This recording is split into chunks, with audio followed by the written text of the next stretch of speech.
American Timelines is a member of the Queen City Podcast Network, powered by Ortho Carolina. Find out more at queencitypodcastnetwork.com. So now I'm obsessed with time. Come on, tell me about the time. Had it all in my hand tonight. Had the time of my life. When the words all come down like blues on Tuesdays come down. Throw it all away. Throw it all away. Welcome to another motherfucking episode. I'll let you welcome us. All right. Welcome to another episode of American Timelines. I'm Amy, and that's Joe. Hey. And this is the podcast that talks about the 1954. Fuck yeah. The 1954. The 1954, actually, specifically March, right? Is it March? Yes. This isn't just a 1954 podcast. This is a all American history true crime. God, you're True hammered or crime. something. I just took one sip. True crime, pop culture podcast. So what's the But first item? we're talking about 1954 now, and this is episode 170 something. Good one. So we are in Amy's back, everybody. I know everybody's so happy. Most of our listeners hate everybody except for you, Aim. That's not true. Oh, trust me. I get a lot of mail, You don't get any. Nobody's. a lot of postcards that say, Nobody's fuck sending postcards. everybody that's not Amy. No. Just kidding. We've had TBJ. We've had her sister Tempest. We've had Yeah. Steve Bishop. We've had Well, some everybody fill-ins. loves them. So Yeah. see. But we like having you, babe. Well, thank you. I like having you here. I'll try to make it worth your while. Yeah, this better be good, or karate Slap. chops will be coming Slaps and karate chops. your way. Okay, we're in March of 1954, and we're going to just start right off.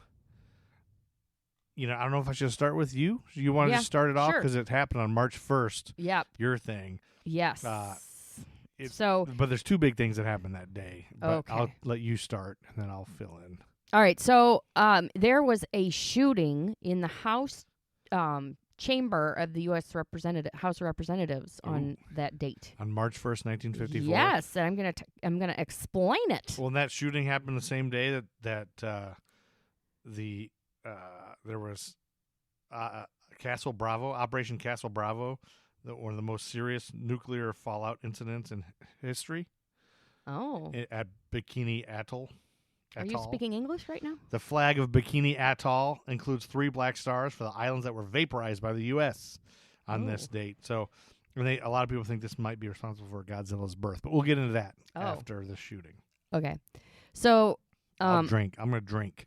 all right. So the whole thing about the shooting, right? Yeah, the whole thing about the shooting. It was all an independence movement for Puerto Rico. Okay. So I have to give you a little bit of some short, very brief background so that you understand Okay. what's going on. We've talked a little bit We have in the 50s about the Puerto Rican independence movement. yeah, and stuff. So we didn't talk a lot about it, Mhm. but So in September of 1922, oh boy. Puerto Rican Nationalist Party was founded. Okay. And these were 1922. people that Wow. wanted independence. Okay. They were fighting because Spain had given Puerto Rico to America as part of the Treaty of Paris, Okay. and supporters said, well, that wasn't Spain's to give. Like Spain it didn't was have like a colony, right. and they didn't want to be a colony anymore. yeah, So they're like, no, we shouldn't be bartered with. right. Bartered for. So they had these revolts in the 50s, and Okay. basically it was a call for independence from the United States Okay. against the U.S. government. Right.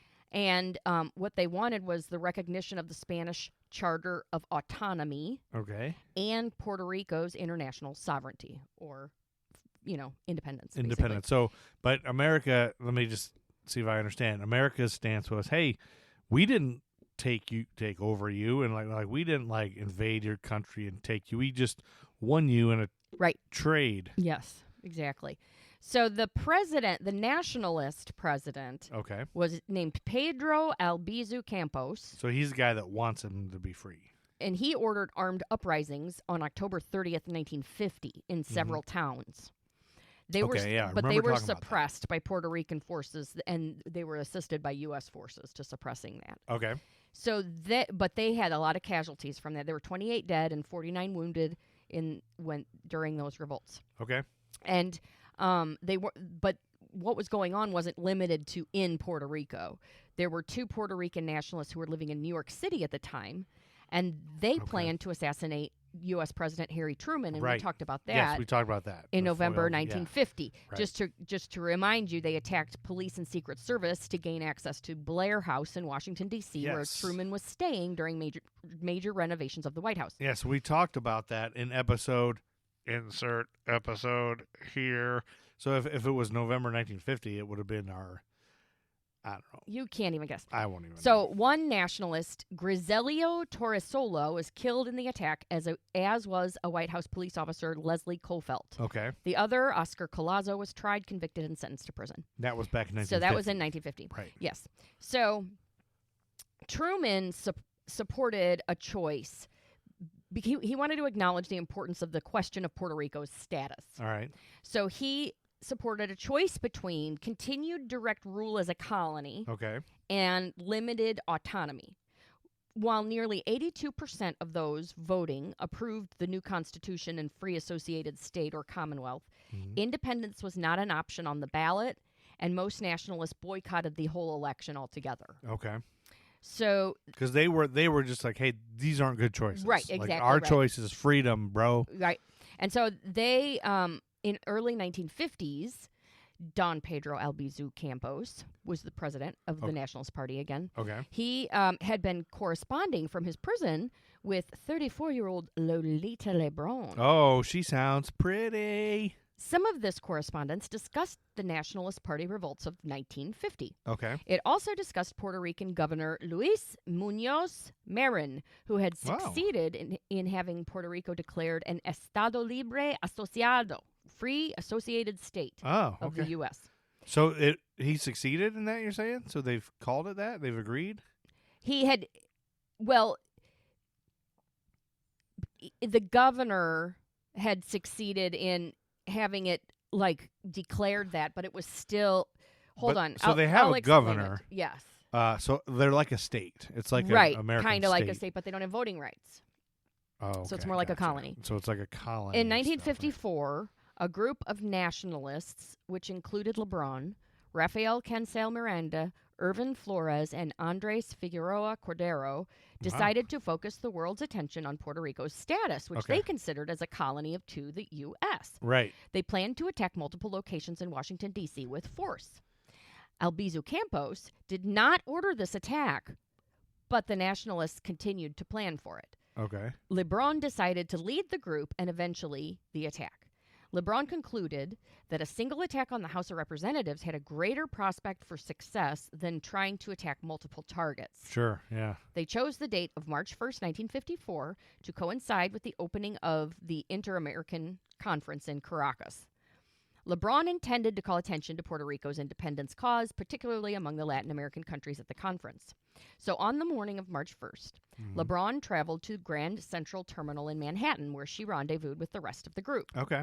They took the train to Washington, D.C., and went the short distance from Union Station to the Capitol. Rafael Cancel Miranda suggested they postpone the attack as it was late and the weather was rainy. Ah. Lebrun said simply, "I am alone," and continued toward the Capitol building's interior. So the group looked at each other and decided to follow her. Okay. When Lebrun's group reached the visitors' gallery above the House chamber, they sat while the representatives discussed the Mexican economy and issues of immigration. Okay. So then Lebrun gets So they're in there in the chamber. in the already chamber at the top. with their guns, right. and there's no security or anything. No. People just let them right in. Yeah. In And so 1954? they're up there and they're discussing. So Okay. she gives the order. They all recite the Lord's Prayer Okay. quietly. Then she stands up and shouts, "Viva Puerto Rico Libre!" Okay. Which is long live a free Puerto Rico. Which I would, if I was there, I would have said, "Oh, she likes Puerto Rican libraries." And So then, I would have been wrong. Then they unfurled the flag of Puerto Rico. Okay. Then they opened fire with semi-automatic pistols directed toward the representatives below. Oh boy. 5 representatives were shot in the attack. Oh, my gosh. The wounded lawmakers were Alvin Morrill Bentley, Okay. who took a bullet to the chest. Ooh. Clifford Davis. Oh, Alvin Bentley was R, Michigan. Clifford Davis, Okay. D, Tennessee, who was shot in the leg. Okay. Ben F. Jensen, R, Iowa, who was Okay. shot in the back, as well as George Hyde Fallon, D, Maryland, and Kenneth A. Roberts, D, Alabama. Okay, so they weren't targeting specific parties. No, they were just spraying. They were just spraying whoever. with bullets. Whoever got the bad luck. But And so the House pages helped carry Bentley off the House floor. The representatives were treated, and they all recovered. Oh, they all recovered, even the guy that got shot in the Yes. chest? Whoa. LeBron said she fired her shots at the ceiling while Figueroa's pistol jammed. Oh. Some 30 shots were fired, mostly by Cancel, according to his account, wounding Okay. 5 lawmakers.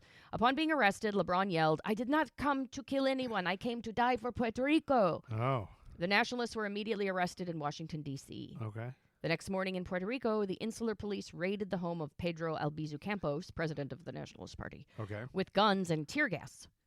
Under the command of the Chief of Police of Puerto Rico, Salvador T. Roig, they fired into Campos's home from a roof of a Pentecostal church Oh. and from a boarding house which faced the home. They arrested Campos and took him to jail. He was unconscious and half asphyxiated when taken from the home. Asphyxiated. Half asphyxiated, it said. I don't know What is why. that? What? Okay. Well, I guess from I don't know, all the all the stuff. tear gas and all the stuff. tear gas. Yeah. So Police Chief Roig later said that the order to arrest Campos did not make any sense because Albizu Campos's phones were tapped, his mail was being intercepted, and he was under 24-hour surveillance by the FBI, the CIA, and the Insular Police. Yeah, so they would have known if he was Right. involved in this. The FBI reports on Albizu Campos and the Puerto Rican Nationalist Party ultimately exceeded over 1 million pages in length. Wow. 1 million. They found no evidence that Albizu was directly connected with the attack on Okay. Congress. Yeah, and they would have. They Right. would have known. The governor of Puerto Rico, Luis Munoz Marin, revoked Albizu's pardon and had the political leader return to La Princesa prison, from which he had been released only 6 months before. He was So a- he had been pardoned Mm-hmm. for Mm-hmm. for previously. Yes. He was accused For of something. sedition, Oh, okay. violation of Puerto Rico Law 53 of 1948, otherwise known as the Gag Law, and the attempted violent overthrow of the U.S. government. Wow. 2 years later, on March 25th, 1956, Albizu Campos suffered an embolism and a stroke while in prison, leaving him semi-paralyzed and mute. Oh. He was not released from U.S. federal custody for another 9 years, Wow. shortly before his death, which occurred on April 21st, 1965. Oh. LeBron, Cancel Miranda, and the other defendants were charged in federal court in Washington with attempted murder and other crimes. Mhm. The trial began on June 4th, 1954. Oh, June 4th, 1954, the same day that insert factoid here Yep. later. And there were strict security measures. A jury composed of 7 men and 5 women were assembled. Their identities were kept secret even. Oh, The prosecution was led by Leo A. Rover. Leo A. Rover, y'all. There were 33 witnesses that testified. The accused were the only ones to testify in their defense. LeBron reaffirmed that she came not to kill, but to die for the liberty of her homeland. Well, yeah, it sounded like that's true. If She she aimed at the truly ceiling. aimed at the ceiling, Yeah. if that's true. On June 16th, 1954, the jury declared Oh. the 4 guilty, except that LeBron was acquitted of assault with the intent to kill and instead convicted of the lesser offense of assault with a deadly weapon. Okay. The prosecutor demanded the death penalty, but Judge Holtzoff decided maximum consecutive prison terms, 75 years imprisonment for each of the men and 50 years for LeBron. Wow. Given the age of the accused, this effectively meant life in prison, unless they were earlier paroled. These guys must have really wanted freedom. American League lawyers appealed the sentence. United States Court of Appeals for the District of Columbia affirmed the convictions and sentences in early 1956. On July 13th, 1954, Yeah. the 4 defendants were taken to New York, where they appeared to face related charges with additional co-defendants of seditious conspiracy. Mhm. So they are in America now, facing charges. This charge encompassed, but was broader than the attack on Congress. They declared themselves not guilty on the charge of trying to overthrow the government of the United States, but remained firm in demanding independence for Puerto Rico. Among the prosecution's witnesses was Gonzalo Lebron Jr., who testified against his sister. Oh. On October 26, 1954, the jury found all the defendants guilty of conspiracy. Oh, Judge- October 26, 1954. Mm-hmm. Judge Walsh sentenced them to 6 additional years in prison, except that Cancel Miranda, considered to be the primary shooter, received a total prison sentence of 85 years. So Figueroa Cordero was released in 1978. Really? 1 year later, 1979, President Jimmy Carter commuted the sentences of the remaining perpetrators. Really? Some analysts said this was in exchange for Fidel Castro's release of 7 American CIA agents being held in Cuba on espionage charges. Okay. The Nationalists were received in Puerto Rico with a hero's welcome from roughly 5,000 people at San Juan International Airport. And that's the story of the shooting. And none of those people that have been released since have done any No. bad things. No, because it was a political act. Yeah. It wasn't. They weren't Gotcha. career criminals. Okay. So a shooting on the House floor Yes. in 1954, and I would guess security has been beefed up since then. Yes, I would think so. I mean, judging by the January 6th Capitol. Yeah, not enough, apparently. Yeah, apparently not. But that, we all know that was sort of an inside job where people were looking the other way on purpose throughout that whole thing. So Right. that's not what we're here to talk about. So that was good. You made it interesting. And that same day, on March 1st, 1954, so I want to tell you what Bikini Atoll is. I've never heard of the term atoll, A-T-O-L-L. It's an atoll. Okay. I didn't know what that was. Did you know what that was? Are you saying it right? Yes, I've Okay. looked up how to say it. But I thought it was atoll, A-T-O-L-L. Yeah, that would make more sense. But according to pronunciation.com or whatever, like on YouTube, it's atoll. It's a coral reef, like islands of coral reefs, I guess is what an atoll is. But so this is a coral reef in the Marshall Islands consisting of 23 islands. This is Bikini Atoll. Okay. It's consisting of 23 islands surrounding a 229 square mile central lagoon. And post-Second World War, the atoll's inhabitants were forcibly relocated in 1946, after which the islands and the lagoon were the site of 23 nuclear tests by the U.S., all the way up until 1958, which just sounds tragic to me because, like, a series of beautiful coral reefs and islands. And you blew them up. And you got to move everybody out of there just to blow them up. That's terrible. So, like I said earlier, the flag, Bikini Atoll has a flag that has 3 black stars on it. Yeah. And that's for the islands that were vaporized. There are islands that are no longer there. On this date, 1954, during the Operation Castle nuclear tests. And I think they say tongue-in-cheek, this maybe was responsible for Godzilla's birth. But this was called Castle Bravo. And it was one of the most serious nuclear fallout incidents in history. The U.S. conducted its largest ever nuclear weapon test. Bravo was part of Operation Castle. Bravo was done on this day. Operation Castle lasted throughout, I guess, the whole month. It was a nuclear test series designed to develop an aircraft-deliverable thermonuclear weapon. Due to a design error, however, this explosion reached a yield of 15 megatons, making it 2.5 times larger than they expected it to be, and more than 1,000 times as powerful as the Hiroshima bomb. Oh, wow. The crater left by Castle Bravo is visible from space, apparently. Radioactive fallout from Humans the test. are such It's just animals. awful. It's just so awful. Humans just are for worse than war and animals. domination I of know. this. Radioactive fallout from the test spread over more than 11,000 square kilometers. Traces of radioactive material were detected in Australia, India, Japan, the U.S., and Europe. The Bikini population had been relocated to other atolls prior to the start of the bombing or the start of the tests. But due to unfavorable weather conditions, when they conducted this Bravo test, this first one, the fallout also infected the inhabited atolls of Rongelap, Utrecht, and others. In addition, that sucks. radioactive fallout heavily contaminated the Japanese fishing vessel Lucky Dragon No. 5, which was sailing about 145 kilometers downwind from Ground Zero. The 23 Japanese fishermen aboard suffered from radiation poisoning, and 1 crew member died shortly after. The incident resulted in a diplomatic crisis between Japan and the U.S., and gave rise to international criticism of nuclear testing. Yes. About 5 hours after detonation, it began to rain radioactive fallout at Rongelap. Within hours, the atoll was covered with a fine white powdered-like substance. Of course, nobody knew what it was. The children played in it and ate it because they thought it was no. snow. Yeah. That, according to this Senator Jeton and Jane, Well, what was it? The white stuff. radioactive fallout. Oh. It was the radioactive fallout from when you've seen like pictures of Hiroshima, right? Like afterwards, it's all just white. It looks like snow everywhere. It's like it's the fallout, and that's like highly radioactive, poisonous. So U.S. testing in the Marshall Islands has had long-term effects on health and the environment. A medical report compiled by the National Institute of Health in Maryland and the Brookhaven National Lab, New York, found that the development of thyroid diseases has been the major late effect of radiation exposure of the Marshallese people. In 1972, the U.S. Atomic Energy Commission declared the islands had seen a remarkable recovery and more than 100 people moved back to Bikini.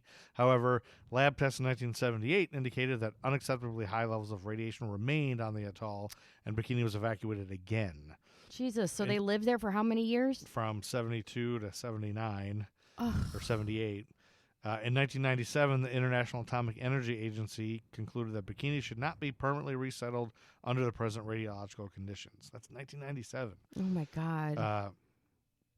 During the second and third decades after the accident, most of the Ranch Lab children and many adults developed thyroid nodules, some of which proved to be malignant. Oh. National Institute of Health Maryland and Brookhaven National Lab New York gives us that info. Mm-hmm. In 1964, the U.S. government appropriated funds to compensate Marshallese people who were exposed to fallout from its testing program, and in 1988, the Marshall Islands Nuclear Claims Tribunal was established to represent the interests of those affected. Good. Claiming the compensation schemes to be inadequate, Bikini Islanders have taken legal action. In 2010, the U.S. Supreme Court declined to hear any new cases in pursuit of more compensation. This all according to ctbto.org. Yeah. So that same day of that shooting, That happened. and this Castle Bravo nuclear test, we got two celebrity birthdays on a happier man. note. Hit the music. Amy hates birthdays. Amy hates birthdays. Two celebrities. They might be twins. Mm-hmm. One is from Happy Days, and one is from Dukes of Hazzard. Guess the two celebrities. All right. Potsy and Roscoe P. Coltrane. No. You think Potsy and Roscoe are the same age? Think about that. Oh, you're right. Use a little bit more. One's a woman and one's a man. How about that? That's my hint. One has a beautiful bod. And Catherine Bach and and one's a ginger.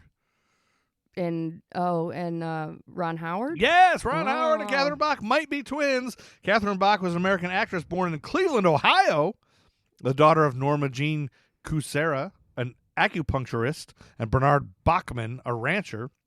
She lived in nearby Warren, Ohio, the birthplace and death of my stepdad is buried in Warren, Ohio, I think. He was born in Warren.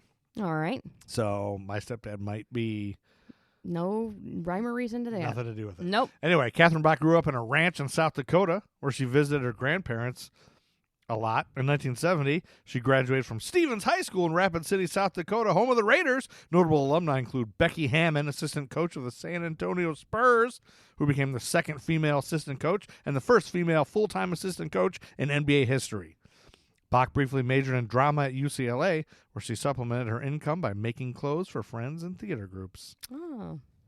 I don't know if you know that Catherine Bach married entertainment lawyer Peter Lopez, I don't care. and they had two daughters. And on April 30th of 2010, Lopez was found shot dead in an apparent suicide. Really? Yeah, so there's like a suicide in her murder story, a death. And you love death. And then Ron Howard also was born that same day. He's an American film director, producer, and actor. He was born in, guess where he was born? That's right, Duncan, Oklahoma. Oh. The elder son of Jean Spiegel Howard, an actress, and Rance Howard. Rance? Rance Howard is his father, a director, writer, and actor. His father was born with the surname Beckenholt and took the stage name Howard in 1948 for his acting career. Oh. Rance Howard was serving 3 years in the U.S. Air Force at the time of Ron's birth. Family moved to Hollywood in 1958, the year before the birth of his younger brother, Clint Howard. Oh, God. That's the thing I can't He's an believe. unfortunate-looking man. And can you believe Clint Howard is younger than Ron Howard? No. Like, he looks like he's He 20 years older. older. Like, Clint Howard and I think I love that Randy Quaid and Clint Howard always. Oh, I always think of Clint Howard and Brian Doyle Murray. Oh, yeah. That's Bill it. Murray's brother. Yeah. Those brothers should. I wish they would start a show together. The brothers of Randy Quaid, throw him in there too. Throw Randy Quaid in, yeah. Anyway, Ron Howard was tutored at Desilu Studios in his younger years, as they lived right near there. But continued his schooling at Robert Louis Stevenson Elementary and David Starr Jordan Junior High when not working in television, eventually graduating from John Burroughs High School, home of the Bears. Notable alumni include Debbie Reynolds and Renee Russo. Okay. Something you know about Ron Howard now. All right. Went to the same school as Renee Russo and Debbie Reynolds. And then March 4th. We're going to jump to March 4th. Are you ready for this? God, we're only on March 4th. The rest is all just little stuff. Okay. James E. Wilkins was appointed the first black U.S. sub-cabinet member. Both Good. the first African-American to be appointed to a sub-cabinet position in the U.S. government and the first to attend White House cabinet-level meetings. Well, there's progress. March 4th, 1954. He was appointed That's not that long ago, people. Yeah, he was appointed by President Dwight D. Eisenhower as Undersecretary of Labor for International Labor Affairs. And then on March 13th, 1954, Milwaukee Braves outfielder Bobby Thompson broke his ankle during a spring training game Okay. while sliding into second base. This is And a he very slided into home, and his pants began to foam. diarrhea, cha-cha-cha, diarrhea, cha-cha. And this is a very fateful slide into home with your pants full of foam. Yeah. Because taking his spot in the lineup was 20-year-old rookie from Mobile, Alabama, Henry Aaron. Oh, Hank Aaron. And the rest is history. All right. Thompson, who was traded from New York to Milwaukee after the 1953 season, in the eighth inning of his first spring training game, had his cleats caught in the loose turf while trying to break up a double play against the Yankees, and he said, "I started my slide too late. It was terrible luck, but if that hadn't happened, we might not have seen Hank Aaron's amazing career when we did." Right. And so Thompson didn't see the field again until July 14th. The next day, Hank Aaron got the start in left field, going 2 for 4 with a home run. He had been a standout prospect in the Negro and minor leagues. The Braves thought Aaron needed more time in the minors before bringing him up. Anyway, that's all from the National Baseball Hall of Fame site. Part of the Inside Pitch series written by Nick Annapolis. All righty. How are I now have a Moscow Mule. How are ye? That's pretty good. March 14th, 1954 was the debut of the first and only film that was blacklisted in the U.S. It was a film called Salt of the Earth. Ooh. You ever heard of it? No. Here's a little intro, a little Okay. clip. All right.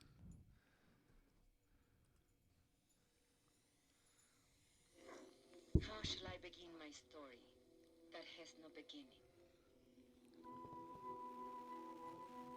In these arroyos, my great-grandfather raised cattle before the Anglos ever came. Our roots go deep in this place, deeper than the pines, deeper than the mine shafts.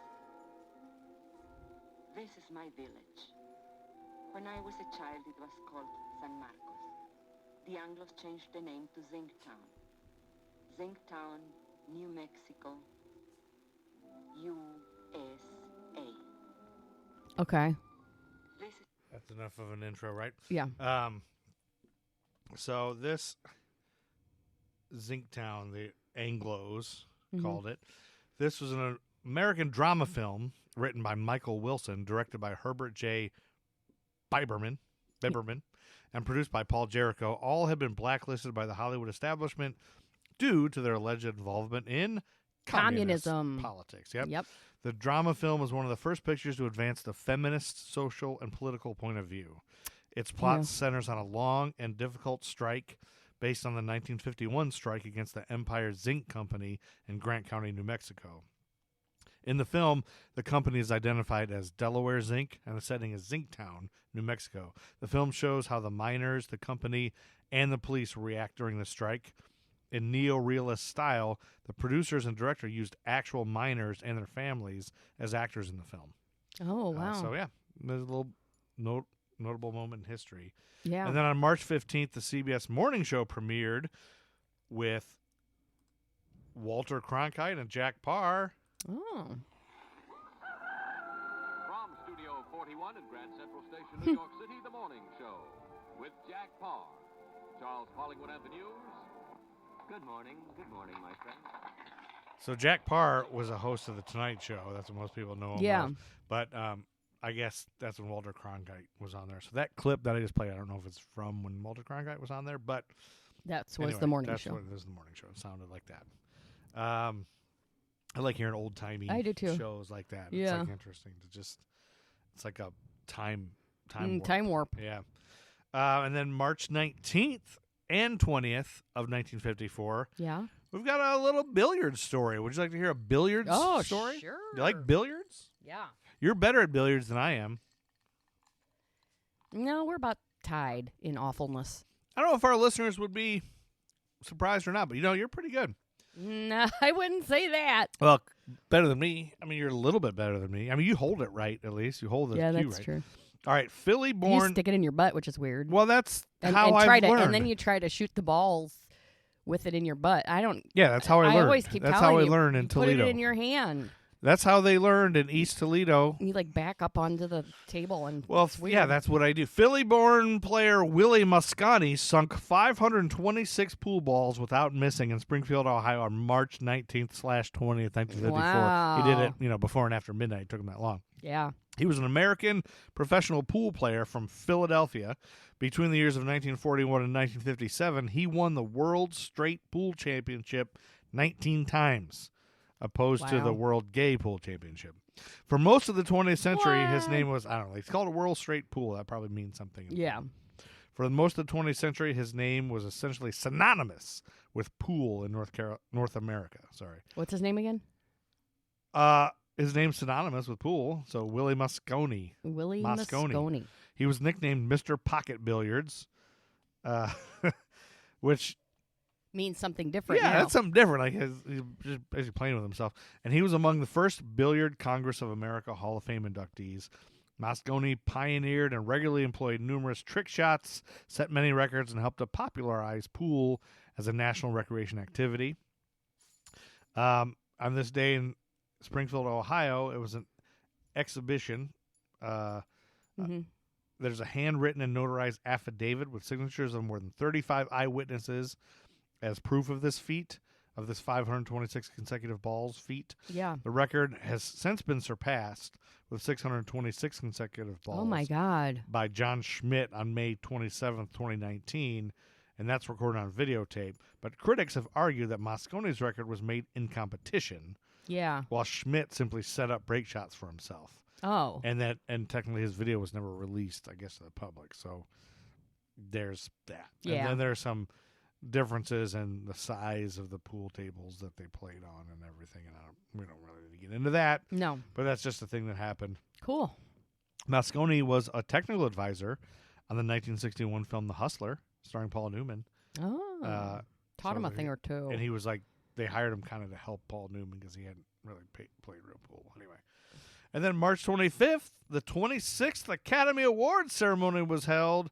It took Oh. place at RKO Pantages Theater in Hollywood Mhm. and the NBC Century Theater in New York City. The second national telecast of the award show drew an estimated 43 million viewers. Wow. Shirley Booth, appearing in a play in Philadelphia, presented the Best Actor award through a live broadcast cut-in and privately received the winner's name over the telephone from co-host Donald O'Connor.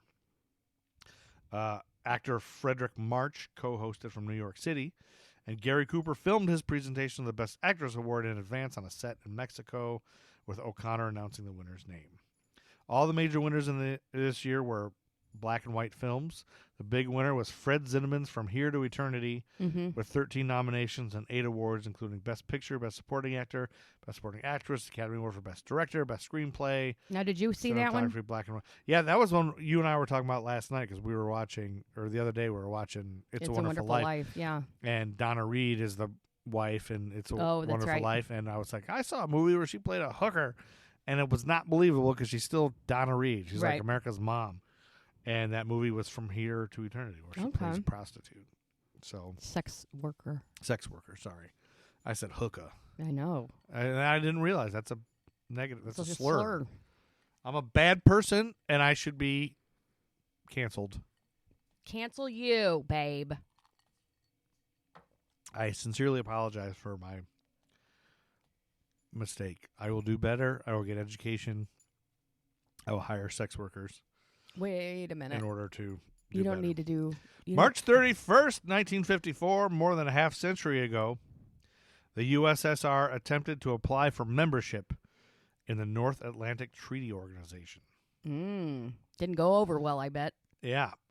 According to Euromaidenpress.com, news and views from Ukraine, on this date, the last day of March 1954, the Soviet Foreign Ministry sent identical notes regarding the possibility of joining NATO to the governments of the three Western powers, France, Great Britain, and the U.S. During the discussion in Paris, the Danish representative emphasized that the very establishment of NATO was a response to the failure of the United Nations to ensure effective collective security in the years following World War II. Everyone certainly bore in mind the Korean War of 1950 to 53, when the USSR and China confronted Western powers. The Kremlin, he maintained, contributed to this failure by its abuse of veto in the UN Security Council. It was basically saying they can't join. They're the reason we started it. Right, exactly. And the delegates of other member states supported this view. The representatives of Italy warned that since the decisions of NATO collective bodies must be unanimous, the Soviet Union could have used veto to paralyze the organization alike, and hence the alliance would have become just as ineffective as the UN. The participants of the session also criticized Moscow's attempt to thrust the non-participation of West Germany in the European defense initiatives. In a few weeks, the American, British, and French governments officially responded to the Soviet proposal, which they called completely unreal. NATO, their joint note stressed, was based on the principles of individual liberty and the rule of law, and its effective institutions could not be replaced with illusory ones. The three states urged the Soviet Union not to prevent the UN from exercising its global security functions in accordance with its statute. And I think the Soviet Union was just asking to join as kind of fuck with these guys. Too. So, and that is it. That's the act. For March 1954, nothing else happened at all. Nothing else mattered. I'm sure there was other births. I'm sure there was other mishaps. I'm sure there was a French postal worker that was born. All right. But that's all I'm covering. That's all we Yeah, got that's time all for. we We got got. other things to do, We everybody. gotta go. We can't just sit here Yeah. and podcast all day. No, we can't. We got stuff to do. We're important people. And it's time to get out of here. We Chuck got to Berry. make souffles. Yeah, it is time to get out of here and let Dale through. Thanks for listening, everybody. we Thank love you, you. loyal listeners. You are the best. Thank you, everybody. We love you. Thanks for everything. Send us cash. I like you, Amy. Let's go. Great bod.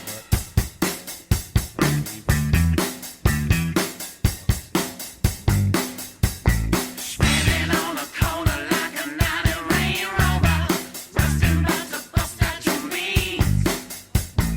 Pleasure principle, taking nasty control. Black hair walk across all your dreams. Was it true when they told me you were natural born lover? Licking liquors up in the bar. Smelling like a rose, but your pose is no getter. Sticking stickers on my car. Tell my mother, tell my father, tell all my friends there must be something in the water. Tell my sister, tell my brother, tell everyone you are a natural born lover.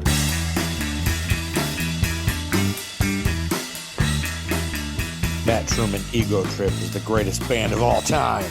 Buy their music.